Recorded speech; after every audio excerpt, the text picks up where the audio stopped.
پہلی دفعہ ایک ایسا ڈرامہ آیا جو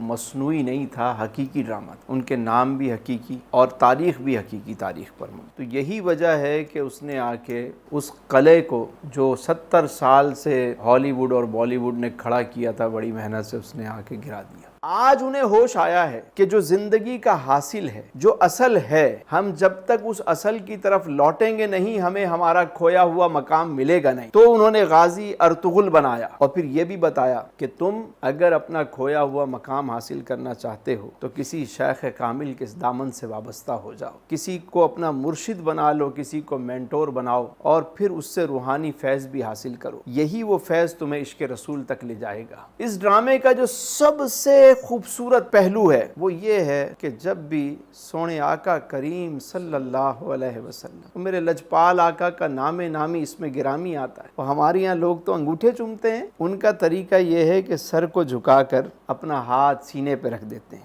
گویا وہ یہ بات کہہ رہے ہیں، اس بات کا اظہار کر رہے ہوتے ہیں کہ میرے تو آپ ہی سب کچھ ہیں رحمت عالم، میں جی رہا ہوں زمانے میں آپ ہی کے لیے۔ بڑا اچھا سوال ہے۔ یہ سفید داڑھی والے ترک بزرگ جو ہے، یہ وہ ہستیاں تھیں، رجال الغیب و اللہ کے نیک بندے، جنہوں نے جو یہ حدیث مبارکہ جو سنی کہ جس میں قسطنطنیہ کی فتح کی بشارت دی گئی، تو اس فتح میں شریک ہونے کے لیے، اپنا حصہ ڈالنے کے لیے جو روحانی طاقتیں تھیں ان کے پاس اور جو ان کے پاس دنیاوی وسائل تھے، ان تمام کو بروئے کار لا کر ان نوجوانوں کو منتخب کیا اور ان کی مدد کی اور معاونت کی، تاکہ اس حدیث کا جو اجر و ثواب ہے اور وہ رسول پاک کا جو فرمان ہے، اس خوشخبری میں یہ بھی شریک ہو سکے۔ حضرت شیخ محی الدین ابن عربی، شیخ عبدالی اور وہ جو باقی مشائخ اعظام دکھائے گئے، وہ سب انہی سفید داڑھی والے بزرگوں کا ایک تسلسل دکھایا گیا، جو اللہ کے منتخب بندے بھی تھے اور جو وہ اولیاء کاملین کی جماعت تھی، جنہوں نے معاونت اور مدد کی۔ اور یہ بات ہمیشہ یاد رکھیں کہ جب بھی آپ کسی اچھے مشن پہ لگتے ہیں تو وہ روحانی قوتیں اور طاقتیں آپ کی ہمیشہ مدد کو آتی ہیں۔